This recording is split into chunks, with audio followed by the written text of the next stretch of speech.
My name is Claire Holloway. I am 34 years old. 3 weeks ago, my mother called me from a blocked number because she knew I had stopped answering hers. She did not leave a voicemail the first time. She called back 4 minutes later from the same blocked number and let it ring until it went to voicemail. I sat on the couch and watched the screen light up both times. Then I set the phone face down on the cushion beside me and finished my tea.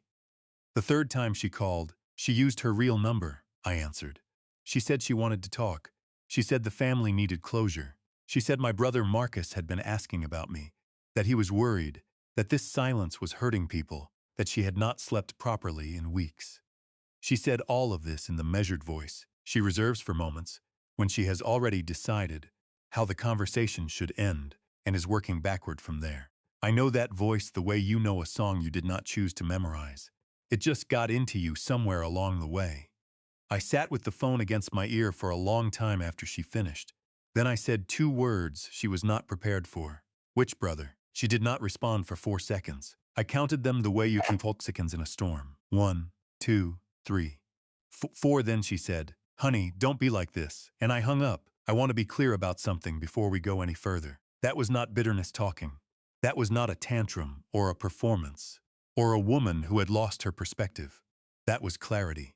The kind that only comes after you have spent the better part of a decade holding a family together with your own 2 hands, your own money, your own carefully maintained silence, and then watched all of it get quietly redistributed on a Tuesday afternoon in a lawyer's office, while you were at work running someone else's numbers. I had asked which brother because I genuinely needed to know.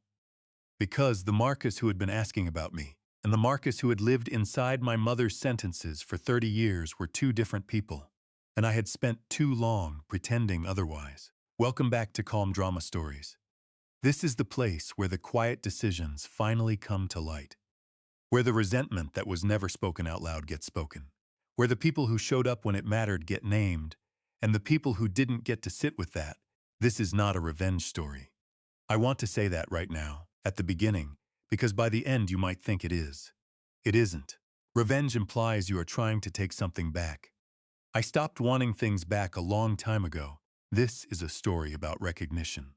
About the moment you finally understand the shape of what has been happening to you, and about what you choose to do once you can see it clearly. If you have ever been the one in your family who just handled things, who paid the bill without being asked, who made the call nobody else wanted to make, who showed up in the quiet moments that never made it into any toast at any dinner table, this one is for you. Drop a comment below. Tell me you are here. Subscribe, because what happens in the third act of this story is going to stay with you. I promise you that. Let's start from the beginning. I grew up in Ellsworth, Ohio, not the part of Ellsworth that gets mentioned when people are trying to say something nice about the town. Not the historic district with the renovated storefronts and the farmer's market on Saturday mornings. The other part. The part with the dollar store on every corner and a church on every other one and a Dairy Queen that has been under new management 6 times since I was born. 3 bedrooms, 1 full bathroom, a backyard that flooded every spring because the drainage on our street had been a known issue since 1987, and the city had a list. My father, Raymond Holloway, worked in logistics for a regional trucking company called Bridgeway Transit. He had been there since he was 24 years old. He knew every route in a 5-state radius from memory. He could tell you which way stations closed early on Sundays, and which rest stops had decent coffee, and which stretches of highway turned treacherous in February. He was the kind of man the company relied on without thinking about it, the way you rely on a wall without thinking about the foundation underneath. He was a decent man, a tired man, the kind of man who came home smelling like diesel and engine grease and went to bed at 9:30 every night because 4 a.m. came fast and unforgiving, and Raymond Holloway had never once in his adult life given himself permission to be unprepared for it. My mother, Patricia, worked part-time at a dental office on Creston Avenue, answering phones, filing insurance paperwork, scheduling appointments, managing the front desk with the kind of quiet efficiency that offices depend on and rarely acknowledge. She was sharp, sharper than the job required, and sharper than she was given credit for. But she had 2 kids young, in her early 20s, and ambition is a difficult thing to tend when you are also tending everything else. I think about that sometimes. I think about who my mother might have been in a different set of circumstances. But that is not the story I am here to tell. There was me, Claire, oldest by 4 years. And then there was Marcus. Marcus Holloway was the kind of kid who could make a room laugh in under 30 seconds. I mean that precisely. He had a gift for finding the tone of a room and matching it, elevating it, redirecting it toward himself in a way that felt effortless, charming in the way that looks like a natural talent from the outside and functions on the inside, like a system that costs everyone around him a great deal to maintain. He had my mother's smile, wide and easy and disarming. He had my father's stubbornness, the unmovable certainty that his current direction was the right one. And he had something else, something I spent years trying to name and eventually landed on as a kind of gravitational assumption. An unexamined belief that things would work out, that the ground would hold, that if something needed to be caught, someone would be there to catch it. Someone always was. I was the one who sat at the kitchen table under the overhead light and did homework while Marcus watched television in the living room. I was the one who went to the school library before school and stayed after when the teacher offered extra help sessions, not because I needed them, but because I understood early that the distance between where I was and where I wanted to go was going to have to be covered on foot, one step at a time, and I could not afford to waste a single step. I was the one who got the library card when I was 8 and renewed it every year. I was the one who discovered in 7th grade that Ohio State had a program for first-generation college students and wrote the name down in a notebook I kept under my mattress. I was the one who applied for every scholarship I could find starting in sophomore year of high school because I knew, with the particular clarity of a child who has been paying close attention for a long time, that Raymond Holloway's paycheck was not going to cover college for two. Marcus did not apply for scholarships. Marcus applied to one school, a state university 2 hours from Ellsworth. He applied in January of his senior year, a month past most deadlines, with a personal essay he wrote in a weekend and an application fee that my mother paid without comment. He assumed the family would figure it out. They did, because I did. I graduated from Ohio State with a degree in accounting, full academic scholarship supplemented by 2 smaller merit grants, and 1 very small loan that I paid off in 22 months. I lived in a dorm room my first year, a shared apartment my second, a studio with a pull-out couch for guests my third and fourth. I worked 20 hours a week at the campus dining hall. I budgeted with a precision that my roommate called obsessive and I called survival. I graduated with a 3.87 GPA and a job offer from a mid-sized accounting firm in Columbus that I had interviewed with 3 times over the previous year. I accepted the offer the same afternoon I received it. I called my father to tell him. He said, "That's my girl." His voice cracked slightly on the second word. My mother said, "See, we knew you would figure it out." She said it warmly, genuinely, I think, like it was a compliment, like the fact that I always figured it out was a feature of me that the family had correctly identified and wisely planned around. I held on to that phone and said thank you and felt something settle in my chest that I did not have the vocabulary for yet. Marcus, meanwhile, went to that state university for 2 semesters. He studied communications, which he chose because he liked to talk, and he attended class with the enthusiasm of someone who has not yet decided whether or not college is something they want to do. In his second semester, he took 6 credits instead of the required 12, and the university placed him on academic probation. He came home in May and told my parents he was taking a gap year. My parents said okay, not okay with conditions, not okay with a plan or a deadline or a conversation about what this means financially. Just okay, the way you say okay to weather. The gap year became 2 years, 2 years became 3. Marcus picked up jobs during those years the way some people pick up hobbies. Bartender at a place on Route 9 that closed after 8 months. Delivery driver. Something involving dropshipping that lasted a summer. A brief and confusing period where he was going to flip houses, which required capital he did not have, and a real estate license he did not pursue. Something vague and optimistic involving cryptocurrency that nobody in the family fully understood. Including Marcus, every 6 months or so there was a new plan. Every plan was the real one. Every plan had a vision. And every plan eventually joined the quiet graveyard of previous plans that nobody in the family was allowed to reference directly. Because referencing it would be making Marcus feel bad. And making Marcus feel bad was treated in the Holloway household as a category of harm roughly equivalent to actually harming him. My parents did not push him. They worried about him. I knew that. They talked about his potential, his creativity, his big personality, his charm, all the things that were true about Marcus, and also had never once in his life been converted into a sustained effort toward anything. They talked about how he just needed the right opportunity. They said things would click when he was ready. I noticed this long before I let myself say it out loud. The woman who gave me the language to say it was Diane Weston. Diane and I met in our second year at Ohio State, in a sociology elective that neither of us had planned to take and both of us had ended up in because our first choice sections were full. She was studying social work. She had a deliberate, measured way of speaking that sometimes made people mistake her for cold, until they were in the kind of trouble where they needed someone clear-headed, and then they understood. She was my closest friend for 12 years. She still is. Diane became a licensed social worker. She spent 11 years working with families in crisis, in systems, in the middle of complicated dynamics that most people would rather not look at directly.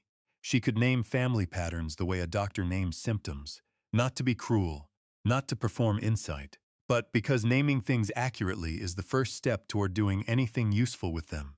She came to Thanksgiving one year, my parents' house. She sat through 4 hours of my mother narrating Marcus's latest plan in the careful, hopeful language my mother used whenever Marcus was in a new chapter. Diane listened politely. She ate the food, which was good because my mother was a good cook, always had been. She laughed at the right moments and deflected the questions about her own life that she always deflected with grace. On the drive back to Columbus, she turned to me in the passenger seat. She said, "Claire, does your mother talk about you the way she talks about him?" I opened my mouth. Nothing came out. I looked out the window at the dark highway and the lit signs for gas stations and fast food, and I sat with that question for a long time. I had to go back further than that Thanksgiving to understand why nothing came out. I was 19. First semester of college. My father called me on a Wednesday night. He never called me at all, really, unless something needed to be said that couldn't wait for my next visit home. And even then, it was usually my mother who called and handed him the phone at the end to say a few words. His voice was flat in a way I had not heard before. Not angry flat, careful flat. The flatness of a man saying something he has already decided to say and is now just executing. He said, "Your grandfather passed a little something along when he went. Not much, about 8,000. We are going to use some of it to cover Marcus's tuition for the year." I said okay. I said it because I was 19, and I did not know yet that I was allowed to say anything else. I did not know yet that okay was a choice, and that there were other choices available to me, and that the fact that nobody offered them did not mean they did not exist. That same weekend, I worked a double shift at the dining hall, Saturday dinner service and Sunday brunch. I was on my feet for 9 hours each day. I applied that week for 2 additional scholarships I had found in a database the financial aid office kept. One from an Ohio Business Association, one from a regional women in accounting organization. I got them both. I called my mother and told her. She said, "See, we knew you would figure it out." The same sentence, the same warmth, the same absolute absence of any awareness that what she was describing was a system, and that the system had a cost, and that the cost was being paid by one person in the family and not the other. I wore that for years. The way you wear a coat that is slightly too small. You get into it. You adjust your shoulders. You stop noticing the tightness after a while. You go about your life. And then you are standing somewhere cold one day, and you realize you have been shivering for a very long time. And you had told yourself it was the weather. Before I get to all of that, I want to tell you about one specific memory that stayed with me the way certain things stay with you. Not because they were dramatic at the time, but because they were quiet in a way that turned out to mean something. I was 12 years old. It was August, the week before school started, which was always a complicated week in our house, because it meant the end of the summer budget stretch, the back-to-school shopping, the supply lists that the school sent home, and that my parents managed the way they managed most things, which was to address what was essential and defer what could be deferred. My mother took Marcus and me to the discount store on Route 9 to get school supplies. Marcus needed everything because he had lost or destroyed most of his from the previous year in ways that were never fully explained. New backpack, new folders, New pencil case. New everything. I needed a few things. Some paper. A new binder because mine was genuinely broken. The rings had stopped closing properly. And notebooks. I had a specific kind I liked. The ones with the hard covers. Because I was already the kind of person who understood that the vessel matters. That if you are going to write things down, you want to write them somewhere that will hold together. We went through the store. Marcus's cart filled up. My mother selected things from his list with the methodical focus of a woman working against a budget she had memorized. When we got to the notebook section, I picked up the hardcover ones. They were $2 each, which was more than the spiral ones, which were 79 cents. My mother looked at them. Then she looked at the price. Then she put them back and handed me the spiral ones. It's the same paper inside, she said. Don't be fussy. Marcus had gotten the backpack he wanted, the one with the padded straps and the separate laptop compartment, even though he did not own a laptop. It was $12. My mother put it in the cart without comment. I carried the spiral notebooks home. I am not telling you this because it was a great injustice. A spiral notebook is a spiral notebook. I am telling you because it was the first time I remember feeling the asymmetry clearly, not as anger, not as accusation, just as a fact that I filed somewhere and did not take out again for many years. Don't be fussy. That sentence lived in me longer than it should have. I heard it in places it wasn't said. When I chose the practical apartment over the nicer one I could almost afford. When I took the conservative career path instead of the more interesting one, because the conservative path had better odds. When I covered the medical gap without being asked and did not tell anyone, because asking felt like being fussy. I did not connect all of that until I was sitting in Diane's apartment with a glass of wine and the full picture in front of me. Diane said, "You were trained to want less." I said, "I was trained to need less." She said, "Same outcome." I thought about that for a long time, then I thought about the hardcover notebooks. A few months after I made partner, I ordered a case of them online. The exact kind. Hard covers, good paper, the satisfying weight of a thing that is built to last. I have a stack of them on my desk at the office. I use one a quarter. I write down everything that matters. Nobody tells me not to be fussy anymore. Let me tell you about my first real job because it matters. I started at Caldwell and Marsh, the firm in Columbus, in September of the year I graduated. Junior analyst, entry level, the bottom of the ladder, in a building full of people who had climbed some portion of the ladder and were calculating how many rungs remained. I was not intimidated by the ladder.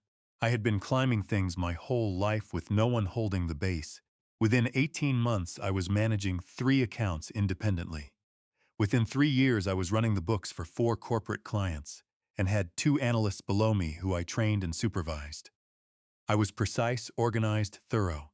I built relationships with clients by learning their businesses, not just their numbers. I understood that accounting is not really about numbers. It is about trust, and trust is built slowly and maintained by showing up consistently and getting things right. I got things right. I got a raise at my 18-month review that was the largest percentage increase my supervisor had issued in 4 years. She told me that directly, which I appreciated because she was not the kind of person who said things she did not mean. Her name was Lorraine Park. She was 52, Korean American, had built her career at the firm over 27 years, starting as a junior analyst the same way I had. She had a framed print on her office wall that said in very small letters, "Do the work, and the work will speak." I thought about that print a lot in those first years. What Lorraine did not say, and what I did not understand yet, was that the print was aspirational, not always true. The work speaking required someone to listen, and the people positioned to listen were not always the people in the room when the work happened. I learned this the hard way, which is the way most true things get learned. In my second year at the firm, I identified an error in a client's quarterly filing. Not a small error. An error that, if left uncorrected, would have resulted in a significant overpayment to the state and a potential compliance issue on the federal side. I found it at 11 p.m. on a Wednesday while working through a reconciliation that nobody had asked me to do but that I had done, because the numbers were not sitting right and I could not leave them that way. I fixed it. I documented it. I sent the corrected filing with a memo explaining what I had found and how I had resolved it.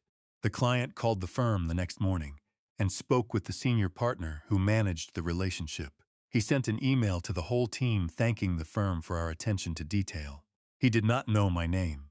The senior partner sent a reply that said, "We have a great team." He did not mention me. Lorraine forwarded me the thread with one line. I added her name to the email and let it be. That was the first time I understood what she had meant about doing the work and getting credit being two separate skills. I started paying attention after that. To who got named in the room, to who spoke up in meetings, to the difference between doing the thing and being the person who had done the thing. I was very good at the first. I was learning the second. The Lorraine education, I called it in my head. Not a formal mentorship. She never called it that. She would make a comment in passing, or forward an email with a single observation, or stop at my desk after a client call and say one thing that reframed something I had been looking at sideways. She did not hold my hand. She held up a mirror, occasionally, and let me look. She told me once that the most expensive habit a capable woman can have is making herself invisible in the service of the work. She said it without looking at me, while reviewing something on her desk, as if she was thinking out loud. But she had timed it precisely to a moment where I had just done exactly that thing in a meeting, had deferred to a colleague who had less information than me on a topic I had researched thoroughly.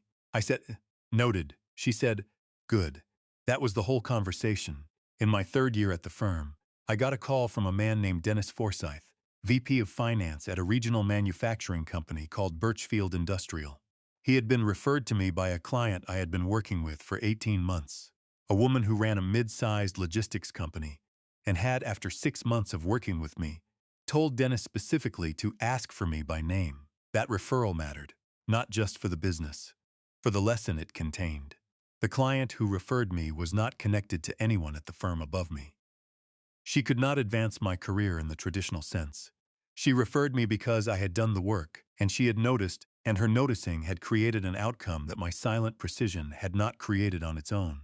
Doing the work was necessary. Being seen doing it turned out to also be necessary. Dennis Forsyth was direct and practical in the way that finance people at manufacturing companies tend to be. He did not have patience for hedging or for being managed. He wanted to understand what was actually happening in his numbers, and he wanted someone who would tell him the truth about it. We met. I spent a week reviewing Birchfield's current accounting structure, their reporting systems, their payroll processes, the places where the numbers came from and where they went. I came back with a 12-page summary of what I saw. It was direct. Some of it was not flattering. There were 3 places where the current approach was creating reporting inconsistencies that had not caused a problem yet but would. I said so clearly, without burying it in qualifications. He read it in front of me. He was quiet for a moment after he finished. Then he said, "Nobody has ever given me something this honest before." I said, "Would you have preferred I soften it?" He said, "Absolutely not." He signed with the firm and asked specifically to work with me. He told the managing partner that he wanted me as his primary contact and that he did not want to be handed off to someone more senior as the relationship grew.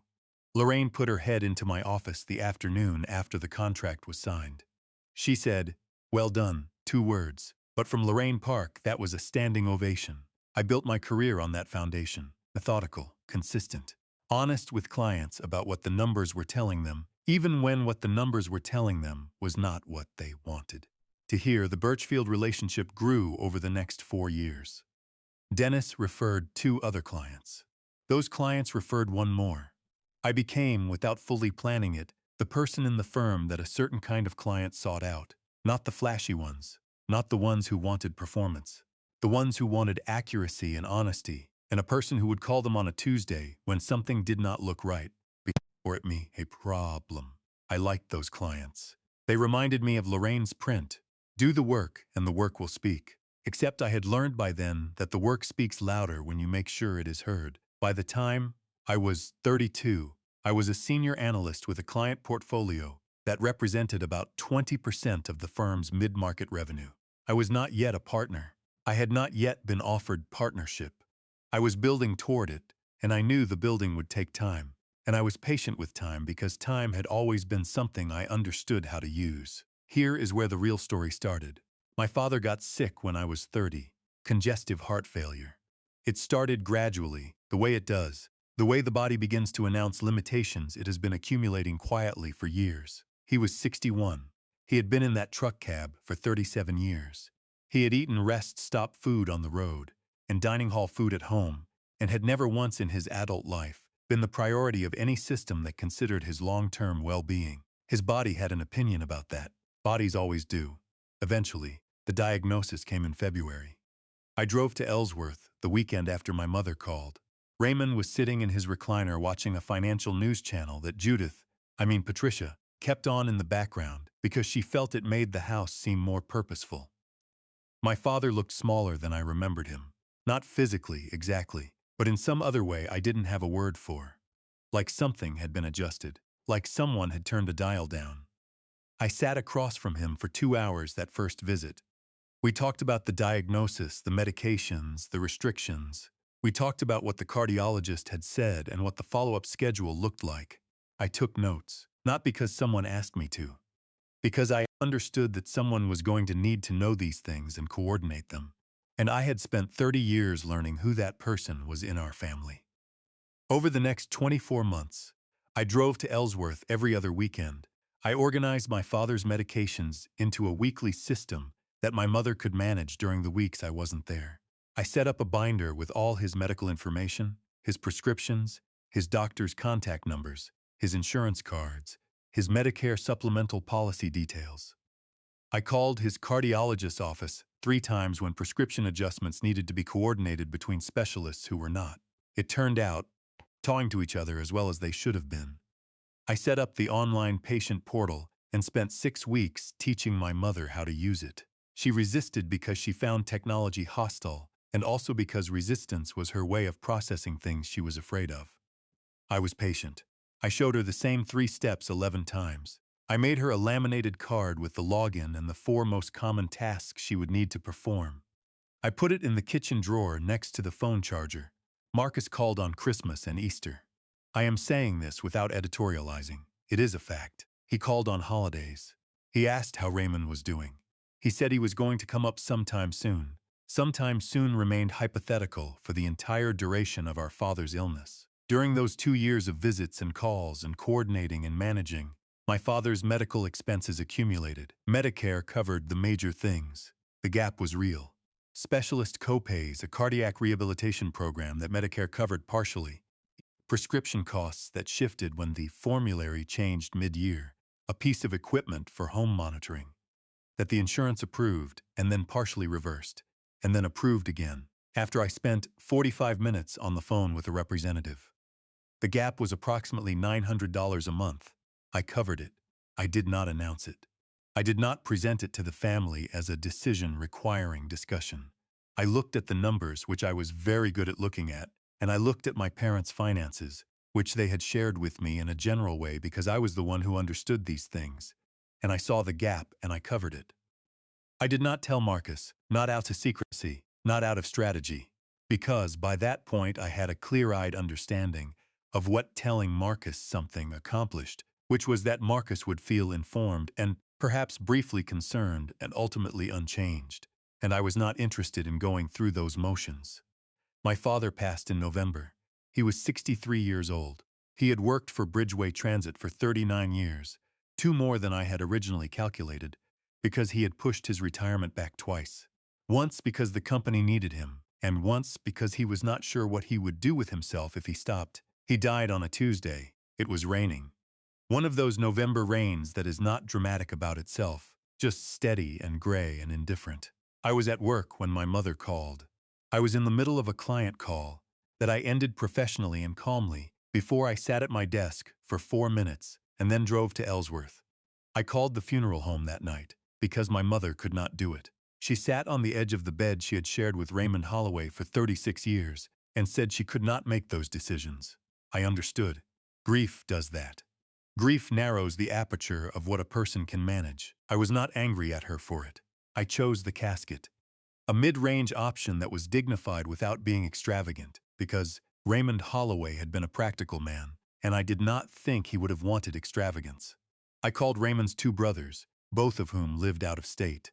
I called his oldest friend, a man named Earl, who had worked beside him at Bridgeway for 16 years before moving to Michigan. I called my mother's sister, who drove down from Cleveland and took the guest bedroom and cried quietly in the kitchen at 2 Clyde A.M. On the night before the funeral, while I made tea, I wrote the obituary. I coordinated with the pastor. I arranged the order of the service, the readings, the reception afterward at my parents' house. I organized the food that the neighbors brought, which was generous and chaotic, and required someone to stand in the kitchen and direct traffic so that things that needed refrigeration were refrigerated and things that were meant to be served warm were kept warm. I stood in that kitchen for 3 hours during the reception. Marcus arrived the night before the funeral. He had driven from wherever he was living. At that point, I had stopped tracking the addresses. He walked in and hugged my mother for a long time, and she held on to him with both arms. He cried at the service in a way that was genuine. I believe that. I do not question his grief, but it was a visible grief, the kind that makes people reach towards you, that makes them say your name softly and put a hand on your shoulder. 60 people were in that church. 47 of them, I later counted, said something to Marcus during the service or reception. 3 said something to me. Earl found me by the coffee urn and shook my hand. He said, "Your father was proud of you." He said it like he meant it, like Raymond had told him. My mother's sister hugged me in the kitchen and said, "You did good, baby." And Diane, who had driven from Columbus and arrived at the church with a tray of store-bought cookies that she had also thoughtfully transferred to a real platter so they would look like homemade, found me in the kitchen at the end of the night when almost everyone had left. She did not say anything. She just handed me a cup of coffee and stood next to me at the counter while I stared at the kitchen sink and the dishes that still needed to be done, and the leftover food that still needed to be wrapped, and the 47 sympathy cards on the table that still needed to be read. She stood there until I was ready to turn back around. That is its own kind of love. I did not have a name for it then. I have one now. Here is where I need to tell you about the weeks after the funeral. The weeks before the phone call that changed everything. Life continued. It has a way of doing that can feel almost offensive in the immediate aftermath of a loss. The clients still needed their books managed. The follow-up appointments for the estate still needed to be scheduled. My mother still needed the medications managed, and the portal navigated, and the utility bills moved to her name, and the car insurance updated. I handled all of it. Paul helped. I need to tell you about Paul. Paul Wentworth came into my life 3 years before my father got sick. We met at a fundraising dinner for a Columbus arts nonprofit that Diane dragged me to with the argument that I needed to be somewhere other than my apartment or my office at least once a month. She was right. She usually is. The dinner was at a hotel ballroom downtown. It was the kind of event where everyone is dressed slightly better than they are comfortable being. Standing with glasses of wine they are nursing carefully, having conversations that are half genuine and half performance. I was bad at these events. Not because I was unsocial, but because I had a limited tolerance for the performance layer. And the event format made it nearly impossible to skip straight to the genuine part. I had found a quiet corner near the back of the room and was doing a reasonable impression of someone who was simply appreciating the past appetizers when Paul appeared beside me. He did not open with a line. He did not do any of the things that people do at events like this. He looked at the appetizer tray I was standing near, selected one, ate it, and said, "These are better than they look," I said. "I know. I've been standing here for 20 minutes. He said, "Smart location." We talked for an hour. I do not remember everything we talked about. I remember that he asked me about my work and actually listened to the answer. I remember that when I asked him about his work, he talked about a specific student, a kid who had failed 2 tests in a row, and who Paul had stayed after school with 3 Tuesdays in a row, because the kid understood the material when it was explained differently, just not the way the textbook explained it. He said, "Some people just need a different door into the same room." He was thought about that sentence for days afterward, tall and not particularly polished, in the way that made me trust him immediately. He had the kind of face that improved the more you looked at it. Not because he was conventionally handsome, but because he was expressive in an honest way. What he felt moved across his face without much editing. I had spent my whole life around people whose faces were carefully managed. Patricia's social face, the client's strategic faces, my own face, which I had trained for years to reveal the minimum. Paul's face was just his face. We exchanged numbers. He texted 2 days later without the careful timing that people sometimes apply to those things. He said, "I looked up that appetizer. It's called a gougere. I thought you should know.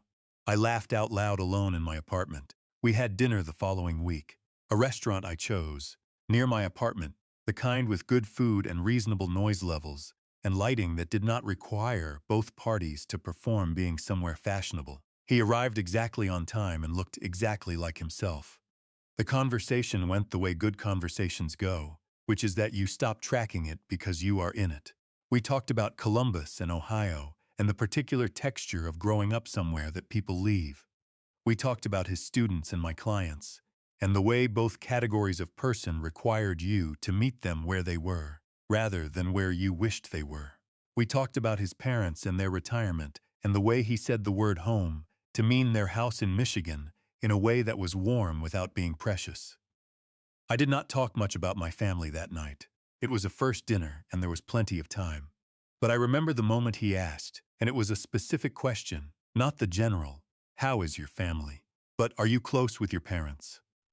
I thought about it for a moment. I said, "It's complicated. I love them. But the dynamic is not always easy." He nodded. He did not press. He did not perform concern or offer advice. He said, "Yeah, that's a real thing." 4 words that contained, I would come to understand, a whole philosophy about what people need in those moments. Not solutions. Just recognition that the thing is real. We went on 5 more dinners before I let myself understand that this was becoming something. Then he met Diane. This is a relevant data point because Diane's opinion of the people in my life has always functioned as a kind of calibration. Not because I defer to her judgment, but because she sees clearly, and she says what she sees, and I have learned to weight that accordingly. She met Paul on a Saturday afternoon when the three of us ended up at the same farmer's market, and I introduced them without planning to. She talked to him for 20 minutes while I was buying coffee. Afterward, she found me at the next stall and said, "He's real." That was all. He's real. From Diane, that meant everything. He was real. He was also patient with me in a way that required something from him. I was not easy in those early years. I was good at showing up for other people, and I had not learned yet how to let someone show up for me without interpreting it as a debt I needed to repay. Paul understood this before I did. He did not name it immediately. He just kept showing up and waited for me to stop counting. It took about 2 years. The moment I stopped counting was a Tuesday. I had had a difficult day at work, a client situation that had required a delicate conversation, and had gone as well as those conversations can go, but had still taken something out of me. I got home, and the apartment was quiet, and I was standing in the kitchen not doing anything when Paul's key turned in the lock. He had not called ahead. We did not have a standing Tuesday plan. He appeared in the kitchen doorway with a bag of groceries and looked at me for 1 second. Then he said, "What do you want to eat?" Not, "What happened?" Not, "Are you okay?" Not, "Tell me about it." Just, "What do you want to eat?" And something in me shifted. Not dramatically. The way a door shifts when the foundation underneath it settles. A small permanent adjustment. I said pasta. Something with cheese. He said done. He made dinner.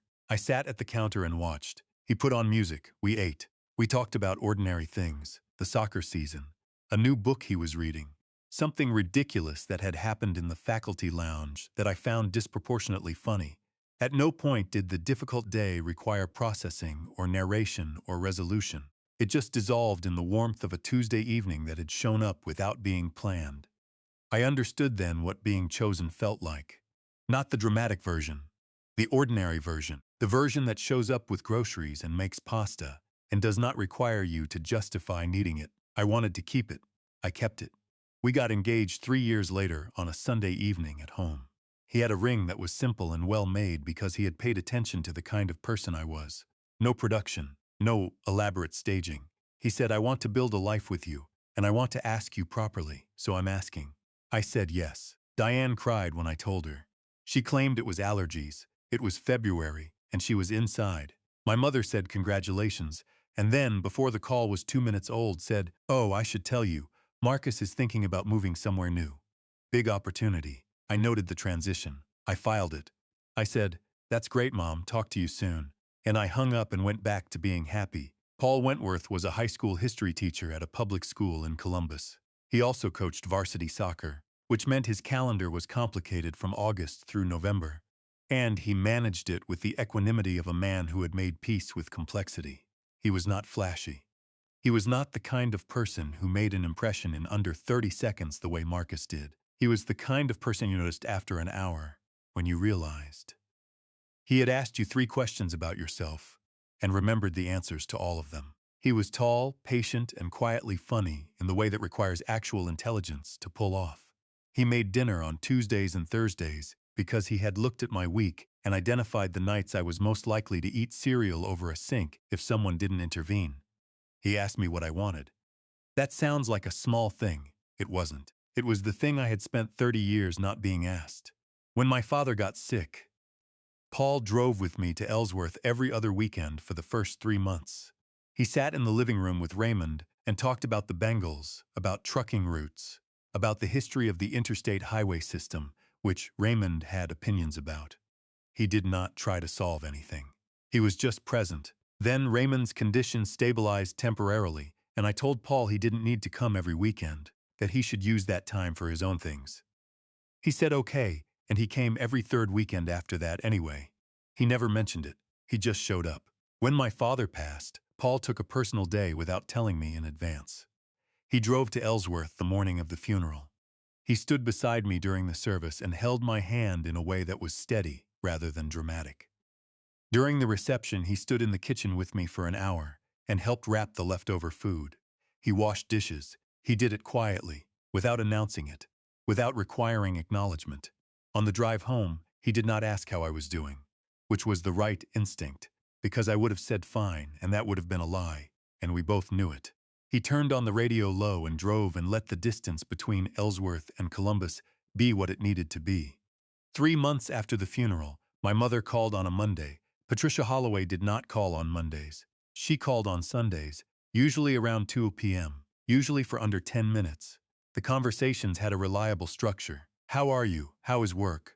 Anything new, then a transition. Anyway, I should let you go. Oh, before I forget, did I tell you about Marcus? Every single call for 7 years ended with something about Marcus. But this Monday call was different. Her voice was careful, measured. Not the way it was careful when she was delivering bad news, which she had practice at now. A different kind of careful. The careful of someone who has rehearsed a sentence and is now delivering it as naturally as possible. She said, "Your father had a policy, Claire. A small life insurance policy. I just got the paperwork settled from the attorney." I said, "Okay." I waited. She said it wasn't something we talked about a lot. He set it up years ago. It's not a large amount. I said, "How small?" She said, $92,000. I sat down. Not dramatically. I was at my kitchen counter, and I sat down on the stool behind me with the particular deliberateness of someone who needs a moment to be in contact with a surface. $92,000. I had covered $900 a month for 24 months. That was $21,600. Out of my own income. Silently.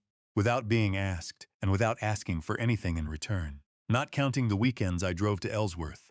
The gas, the hours, the conversations with insurance companies, the binder, the laminated card, the coordination with specialists, the phone call at 11 p.m. to the after-hours nurse line when my father's heart rate did something irregular on a Thursday, not counting the obituary, or the casket decision, or the reception coordination, or the 3 hours I stood in the kitchen while other people grieved, not counting any of it, $92,000. And then I asked the question I already knew the answer to, because sometimes you need to hear the answer out loud to understand that you knew it all along. Who is the beneficiary? The silence lasted 3 seconds. Patricia said, "Marcus.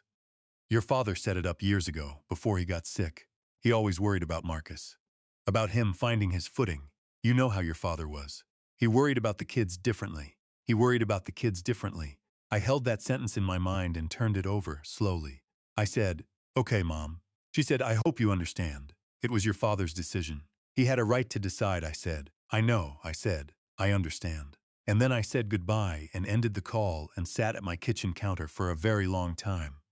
I want to tell you what I felt in that moment precisely because I think it matters. It was not what you might expect. It was not rage, though rage would have been understandable. It was not grief, though grief was already living in me, and this added to it. It was not even primarily about the money, though the money was real and the amount was specific, and the $21,600 I had spent was also real and specific. What I felt was recognition. That was the word, recognition. Like a lock clicking open. Like standing in a room you have walked through 100 times and finally understanding the layout. Like something that had been slightly out of focus for your entire adult life, suddenly resolving into clarity. I saw it all at once. The grandfather's policy spent on Marcus's tuition while I worked doubles. The medical gap I covered without being asked, because it was understood that I would figure it out. The Sunday calls that ended with his name, the engagement party, and the graduation, and every dinner table where I was present but unnamed. The toast where my father raised his glass, and the credit went to the wrong child. The casket I chose alone while people put their hands on Marcus's shoulders. I saw the whole shape of it, and what I felt was not destruction. What I felt was grief of a different kind. The grief of finally understanding something you suspected for a long time and had spent considerable energy hoping you were wrong about. I was not wrong. Paul found me that night sitting at the kitchen table with the lights off. I did not hear him come in. He had his own key, and he used it quietly and then stood in the doorway for a moment before he turned on the small lamp above the table and sat down across from me. He waited. He was very good at waiting. It was one of the things about him I had taken a long time to appreciate and now considered nearly essential. I told him about the policy, not emotionally, because that was not how I processed things in real time. I told him the numbers, the amount, the beneficiary, the $21,600, the 2 years of weekends and coordination and the binder and the casket. I laid it out the way I would lay out a client's books, factual, structured, item by item. When I finished, Paul was quiet for a moment. Then he said, "What do you want to do?" 5 words.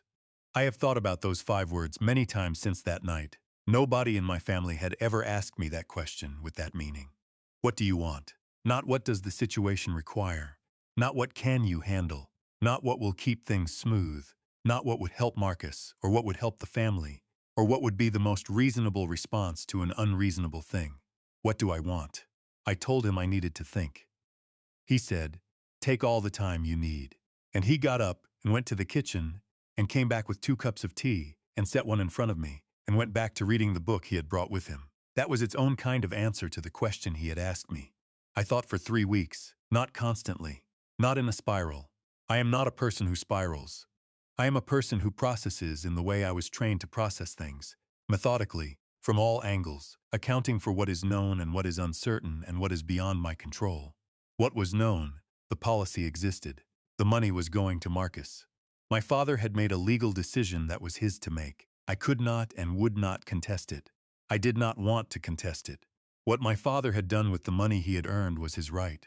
Grief is not clean, and people's fears about the people they love are not always rational. And I could understand, even as I sat with the numbers, that Raymond Holloway had spent 39 years worrying about his son finding his footing in a way he had never worried about his daughter, because his daughter had always found hers. He had not understood that she found it because nobody offered her an alternative. What was uncertain, what my mother understood about what I had spent, whether she knew or half knew or had not let herself know, because knowing would require her to sit with something uncomfortable.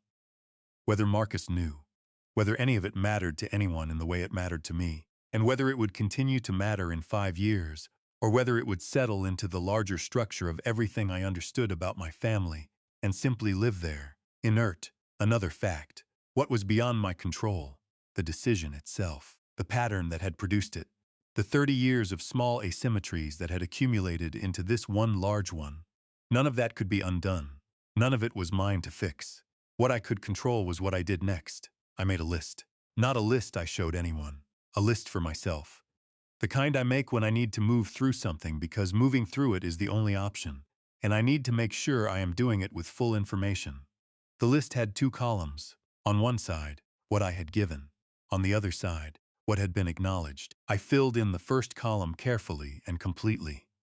The scholarship fund redirected, the doubles at the dining hall, the 24 months of gap coverage, the coordination during my father's illness, the binder, the laminated card, the 11 p.m. calls to the after-hours nurse line, the drive to Ellsworth every other weekend for 2 years, the gas, the hours, the Sunday afternoons I spent in a living room watching my father diminish instead of doing the things that 30-year-olds do on Sunday afternoons. the obituary, the casket, the phone calls to Raymond's brothers and his oldest friend, the 3 hours in the kitchen at the reception. The second column was nearly empty. "That's my girl," said once on the phone when I got the job offer. "Your father would have been so proud," said by my mother after the fact, and Earl, Raymond's friend, in a church where I was directing traffic. "Your father was proud of you." 3 items. For 34 years of being the person who figured it out. I looked at the list for a long time, not with anger, with the same clear-eyed attention I brought to any client's books. This is the picture. This is what the numbers say. This is the structure of the thing.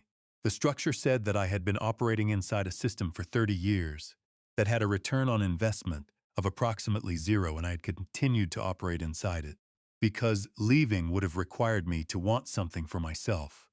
And wanting things for myself had been conditioned out of me so gradually that I had stopped noticing it was gone. "Don't be fussy. It's the same paper inside. We knew you would figure it out." I closed the list. I did not make any decisions that night. I made tea. I sat in the chair by the window that had become, in the years since Paul and I had merged our households, my chair. The one I sat in when I needed to think. He had understood this about me early and had arranged the apartment so that the chair had good light and was not near the television. I sat in it until the tea was cold. Then I went to bed. In the morning I went to work, and I did the work. And the work was good because the work was always good, and that at least was not in question. I did not call my mother back that week, or the week after. She called me twice. I let them go to voicemail. The first message was brief and careful. "Just checking in, sweetie. Call me when you get a chance." The second was longer. She said she hoped I was okay. She said she had been thinking about me. She said the weather in Ellsworth had been cold. She said she had been to the community center for a painting class and it had been nice. She said, "Call me when you have a chance, honey." I noticed that neither message contained the word Marcus. That was its own kind of information. I told Diane. We met at her apartment on a Wednesday evening. She made pasta and poured wine, and we sat at her kitchen table, the small round one, by the window that she had owned for 15 years and repainted twice, and I told her everything, the policy, the amount, the pattern I could now see clearly. All of it. Deanne listened without interrupting, which she was professionally trained to do, and had also been doing as my friend for 12 years. When I finished, she was quiet for a moment. Then she said, "How long have you known?" I thought about it. I said, "I think I've known for a long time. I just didn't want it to be true." She nodded. She said, "That's the most expensive kind of hoping. The kind where you keep paying for the possibility that you're wrong." I looked out her window at the street below. She said, "What are you going to do?" I said, "I was going to stop." She said, "Stop what specifically?" I said, "Stop being the person who handles things for people who do not notice that things are being handled." Diane looked at me for a moment. Then she said, "Okay," and she refilled my wine glass. It was the most useful thing she could have said. Just okay, affirming without embellishing. I had not needed her to tell me I was right. I had needed someone to hear me and not flinch. 3 weeks after I stopped returning my mother's calls, she called from a blocked number, then again from the blocked number, then from her real number. I answered the third time. "I told you what happened." The conversation about closure and Marcus asking about me. The 4 seconds of silence. The words I said. Her response. Me ending the call. What I have not told you yet is what happened 2 days later. Marcus called from his own number, not a blocked one. I had not decided yet whether I would answer his calls, and I found when I saw his name on the screen that I did answer. Not from obligation, from something more like curiosity. I wanted to know what he had to say. "Claire," he said. "I know." I waited, he said. "I know about the medical bills, what you were covering. I didn't know when it was happening. Mom told me last week when I pushed her on it." I said, "Why were you pushing her on it?" He said, "Because I tried to ask about you, and she kept redirecting, and I eventually made her tell me what was actually going on. I want to be careful here, because I do not want to give Marcus more credit than is accurate, and I also do not want to give him less. I believe him that he did not know." Marcus's particular form of self-involvement was not malicious. It was an absence rather than a presence. He had not thought to ask what I was covering, because it had not occurred to him that I might be covering anything, because the pattern that was visible to me had been invisible to him. He had been warm inside the house for so long that he did not know there was weather. I believe he was sorry. I heard it in his voice. Not the performed sorry that people deploy to move past an uncomfortable moment. A more complicated sorry. The kind that involves actually sitting with what you failed to notice and feeling the weight of it. I said. I believe you. He said, I don't know what to do with this. And that was honest. I gave him credit for the honesty. I said, I know, he said. I want to give some of it back. The policy money. I thought about that then. I said, Marcus, keep the money. Use it for something real. Your father left it to you because he worried about you, and that was his right. What I spent because it needed to be spent, and I could spend it. I am not asking to be repaid. He said, then what are you asking for? I said, I'm not asking for anything. I am telling you what is true. The pattern in this family has cost me a great deal for a long time. I am done maintaining it. That's not a punishment. That's just the way it is now. He was quiet for a long moment. Then he said, I hear you. I said, good. He said, I'm sorry, Claire. I mean it. I said, I know. We said goodbye. I do not know what Marcus did with the conversation after we hung up.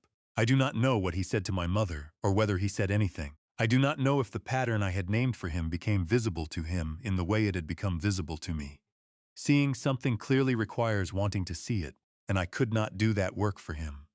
What I could control was myself. In the weeks that followed, I started telling people no, not dramatically, not as a rebellion, just accurately. A colleague asked me to cover the coordination for a client event that was outside my portfolio because the person responsible was overwhelmed. The old version of me would have said yes because I could handle it, and because I understood that someone needed to. The new version of me said, I'm not the right person for that. Let's find the right person. My mother's sister called to check in and subtly suggested that I might want to reconsider the silence with Patricia because it was hard on her, hard on the family, hard on everyone.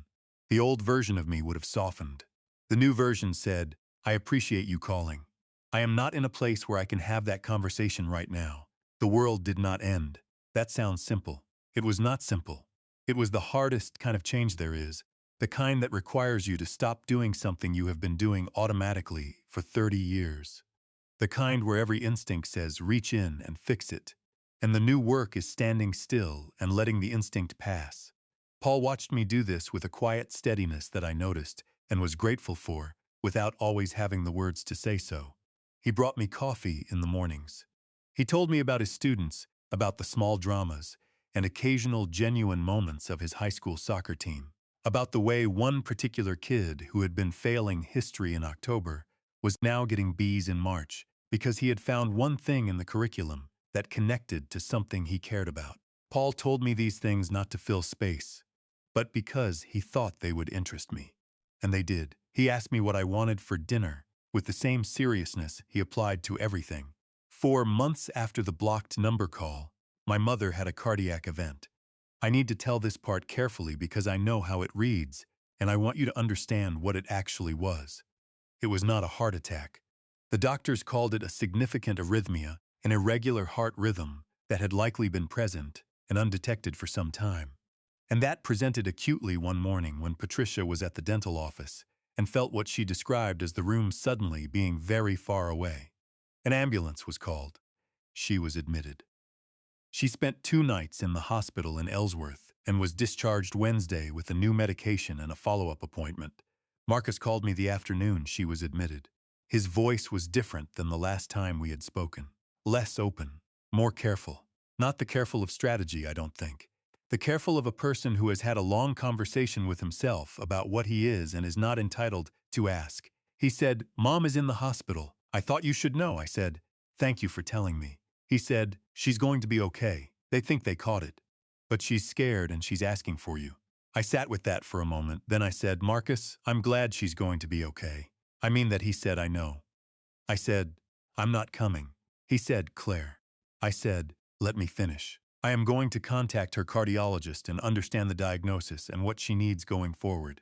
I will make sure that gets set up correctly. I will send something. But I am not going to go to Ellsworth and sit beside that bed and have it be the thing that undoes the last 4 months.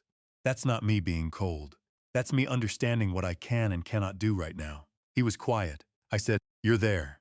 Be there. That's what she needs. Not me performing a reconciliation because she's frightened. He said, okay. He said it the way I had hoped he would say it. Not resigned. Understood. I called the cardiologist's office the next morning.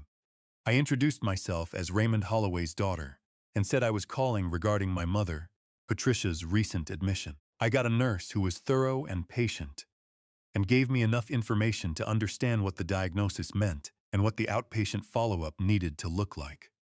I called a medical supply company and arranged for a home blood pressure monitor to be delivered to my mother's house. I sent flowers, white tulips, not because flowers fix things, because my mother had told me once, years ago, at a moment I retained for no particular reason, except that I retained things, that white tulips were her favorite because they were elegant without trying too hard. I had remembered that even when she had not asked me to. Deanne called me that evening. She said, "How are you doing?" I told her what had happened, what I had done, what I had not done. She said, "How do you feel about it?" I said, like I did the right thing and it was still hard. She said, "Those two things are allowed to be true at the same time." I said, "I know. I'm just not used to it yet." Paul made dinner that night, something with pasta and a sauce that required more steps than I would have had patience for. He put music on low in the background, something instrumental without words, because he had figured out at some point that I processed things better without words filling the air when I was thinking. We ate at the table. He said, "How are you?" I said, "I think I'm okay."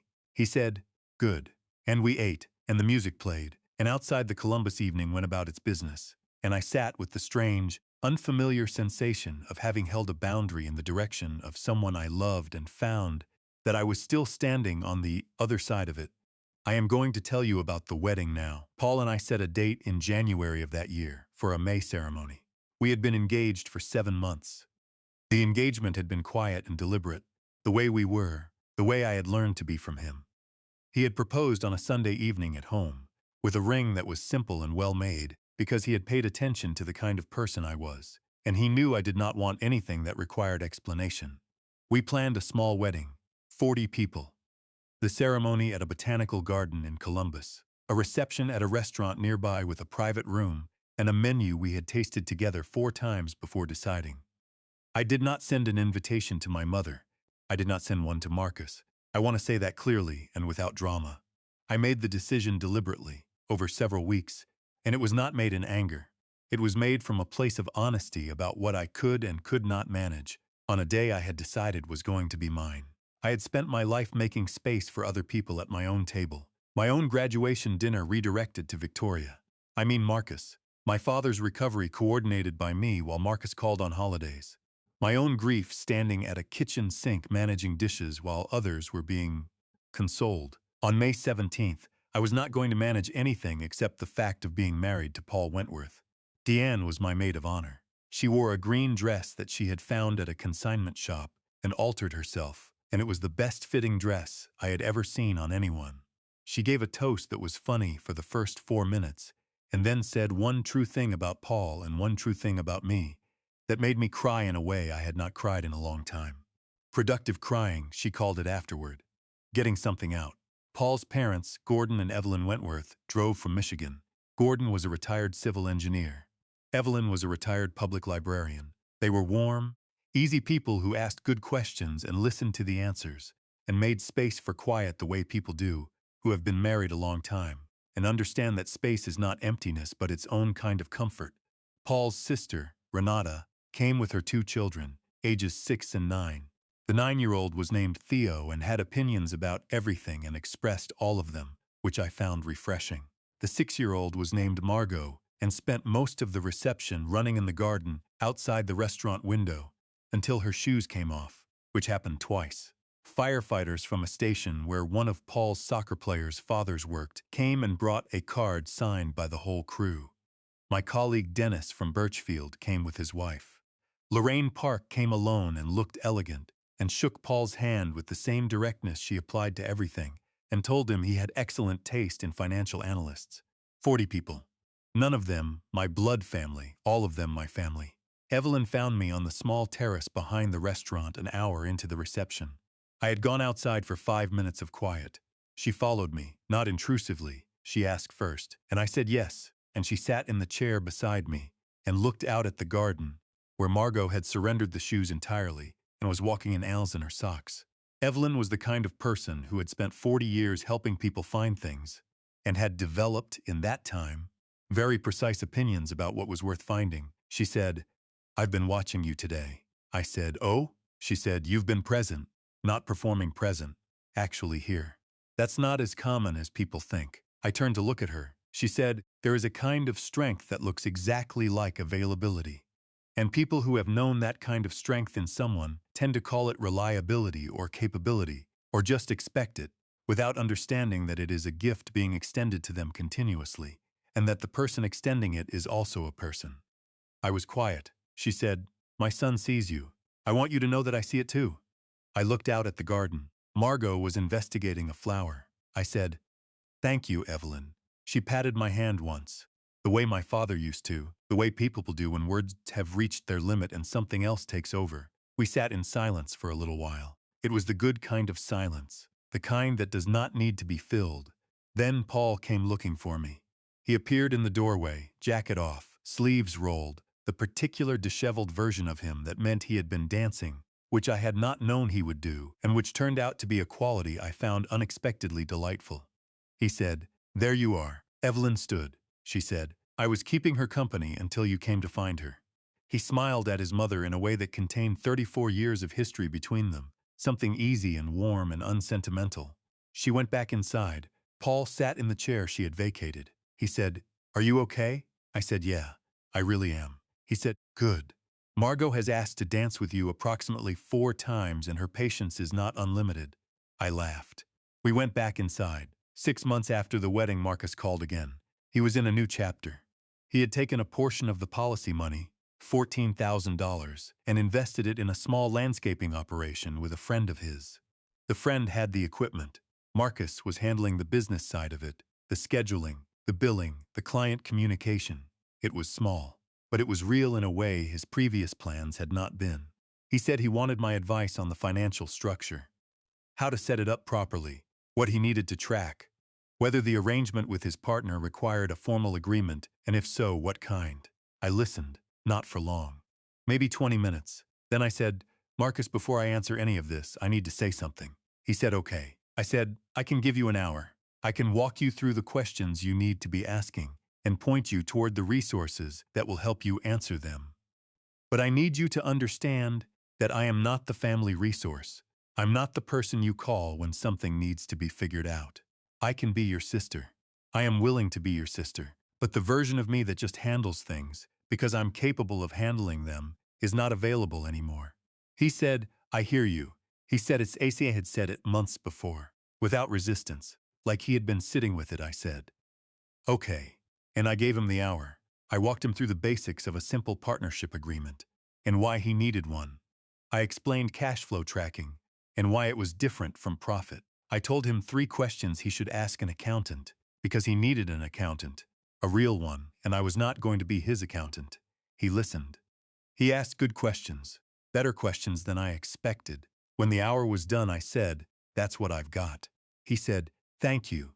He said it plainly, without the performance of gratitude that people sometimes deploy when they want you to feel appreciated enough to give more. Just "thank you," like it meant what it said. I said, "You're welcome." I do not know what Marcus's landscaping operation became. I do not know if it succeeded. I chose not to follow it, not out of resentment, but out of boundaries. I had drawn a circle around what was mine to tend, and I was learning slowly to stay inside it. What I know is that I am building something, not recovering, not waiting, building. I went back to work in January after a 2-week honeymoon and returned to the firm with a clarity about my career that I had not had before. I put together a partnership proposal, not the one I had been building toward vaguely for years, a specific documented case for why the firm would benefit from making me a partner. I laid out the portfolio, the client retention rate, the revenue figures, the relationships I had built, and what they represented in real terms. I brought it to Lorraine. She read it. She said, "It's good." She said, "It's been ready for 2 years. I was waiting for you to bring it." I said, "Why didn't you say something?" She said, "Because the bringing of it is part of it. You needed to decide you were worth advocating for." I thought about that for a long time afterward. The partnership was approved in April. I called Paul from the parking garage after the meeting. He answered on the second ring. I said, they said yes. He was quiet for 2 seconds. Then he said, of course they did, and I laughed. Not at anything funny. Just from the relief of having someone who expected things to go right for me. Of having someone for whom that expectation was not remarkable at all but just the baseline. Of course they did. Of course I called Diane next. She said, finally, and I could hear her smiling. The winter was quiet. Paul and I established routines that felt like home in the way that good routines do, like a structure that holds you without constricting you. He cooked on Tuesdays and Thursdays. I made better coffee than he did, and I made it every morning. We walked on Sunday afternoons regardless of weather, which had been his idea initially and had become something I looked forward to in a way I would not have predicted. My mother called in February. Not from a blocked number. Her own number. She called on a Sunday, around 2 p.m., the old time, the old slot. I answered. She said, "Hi, sweetheart." I said, "Hi, Mom." There was a pause, careful, acknowledging the weight of the months that had passed. She said, "How are you?" I said, "I'm good." Genuinely. She said, "I heard you made partner." I said, "I did." She said, "Your father would have been so proud." And I sat with that for a moment, because it was true, and because truth is complicated, and because I believed her and also believed that she had not fully reckoned with what she was saying, with the fact that the person his daughter had become, the person who made partner, was also the person who had covered $21,000 in medical expenses without being asked, and chosen his casket, and written his obituary and stood in the kitchen for 3 hours while other people were consoled. I believed he would have been proud. I also believe he owed me something that he could not give me anymore, and that both things were true, and that I was allowed to hold both things. I said, "Thank you, Mom." She said, "I miss you." I said, "I know." She said, "I don't know how to fix it." And for the first time in this conversation, in these months, in maybe years, I believed her completely, not because it absolved anything, but because it was honest. She did not know how to fix it. She had never learned the tools for this kind of repair. She had been managing an image for so long that she did not have practice with the thing underneath it. I said, "We don't have to fix it all at once." She said, "No." I said, "No. We can just talk, for real. Not the 9-minute version." She laughed, a small, surprised laugh, like she had not expected me to name it. I said, "But it has to be different. Not the calls that end with Marcus. Not the version where you tell me what you need. The version where you ask me what's going on." She was quiet for a moment. Then she said, "What's going on with you, Claire?" And I could hear that she was trying, that it cost her something to ask the question without already knowing the shape of the answer she was steering toward. I said, "I made partner. I love my husband. I'm learning to cook one thing at a time because Paul has a theory about patience and cooking that I am cautiously testing." She laughed again. More real this time. She said, "What are you learning?" I said, "Currently? Risotto." She said, "Oh, risotto is hard." I said, "So I'm learning." We talked for 31 minutes. She asked about Paul and I told her about him. She asked about Diane and I told her. She asked about the firm and I told her the real version, not the summary version designed to end the conversation. She told me about the painting class at the community center. About a friend she had made there, a woman named Greta, who was 72, and had opinions about color that my mother found both infuriating and entertaining. She did not mention Marcus, not once. When we said goodbye, she said, "Thank you for answering." I said, "Thank you for calling from your real number." Another surprised laugh. Then, softer, she said, "I'll try to be better at that." I believed her, not unconditionally, not without the knowledge of everything that had come before, but in the way that people who have known each other a long time can choose to believe in the possibility of a small, real change. That was enough for now. That is still enough. I want to tell you what family looks like from where I am standing. It looks like Paul bringing coffee before I ask. Like Diane answering her phone on the second ring when I call her in the middle of an ordinary day just to hear a voice that knows me.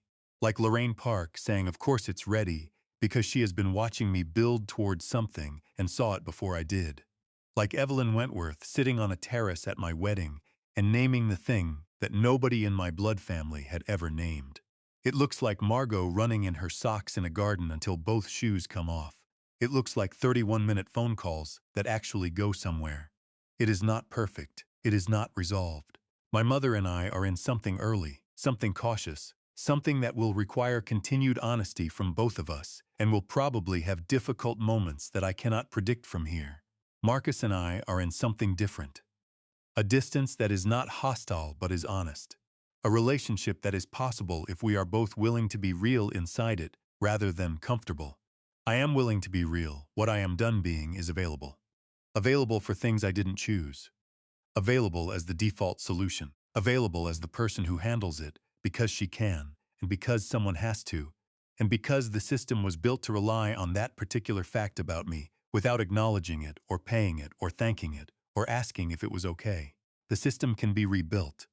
I know this because I am a person who understands how systems work, who looks at the numbers and traces the line from the small decision upstream to the large consequence downstream, who understands that a pattern that runs for 30 years does not disappear because you name it, but that naming it is the first step and that you have to start somewhere.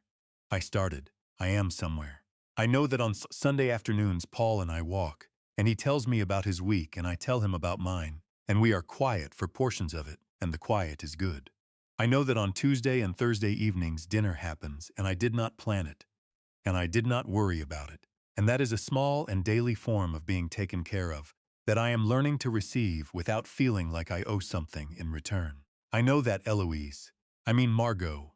I know that Margot Wentworth is 9 years old now, and has decided she wants to be an engineer when she grows up, which she told me at Christmas with the particular certainty of a child who has committed, and I did not tell her it was hard, or it takes years, or it requires sacrifice, because she will learn all of that, and she does not need to learn it from me yet. I told her that engineers get to understand how things hold together, and that is one of the best things you can spend your life understanding. She thought about that, then she said, "Do you ever figure out why things fall apart?" I said, "That's actually the same question." She looked at me. I said, "You have to understand how things hold to understand why they don't." She nodded slowly, like she was filing it. That is my family, not the one in Ellsworth with the flooding backyard and the 9-minute phone calls and the pattern that ran for 30 years. The one I am building, the one that sees me. I used to believe that loyalty meant staying, that love meant absorbing, that being the person who handles things was a form of being needed, and that being needed was close enough to being loved, and that close enough was all I was going to get. I know the difference now, between proximity and presence, between being useful and being seen, between the family you were given and the family you build from the people who choose to show up. Some people show up, some people do not. And you cannot love someone into showing up. You cannot manage a person into seeing you. You cannot carry enough weight on their behalf to make them notice you are carrying it. What you can do is put it down. That is what I did. I put it down, and the world did not collapse. The people who loved me were still there when I stopped managing everything. They had been there all along, actually. I had just been too busy with my hands full to notice. I noticed. I am noticing now. That is my story. A grandfather's money spent on someone else's tuition while I worked doubles. A medical gap I covered for 24 months without being asked. A casket I chose alone. A policy that went somewhere else. A block number on a Thursday afternoon. And a May wedding where 40 people who had chosen to be there celebrated a woman who had finally decided she was worth celebrating. If this story reminded you that you are allowed to put it down, share it with someone who needs to hear that today. If it reminded you that the person in your life who always handles things is a person, tell them you see them. Not because they need it to keep going, but because they deserve to hear it. Hit subscribe. Take care of yourself the way you have been taking care of everyone else. And I will see you in the next one.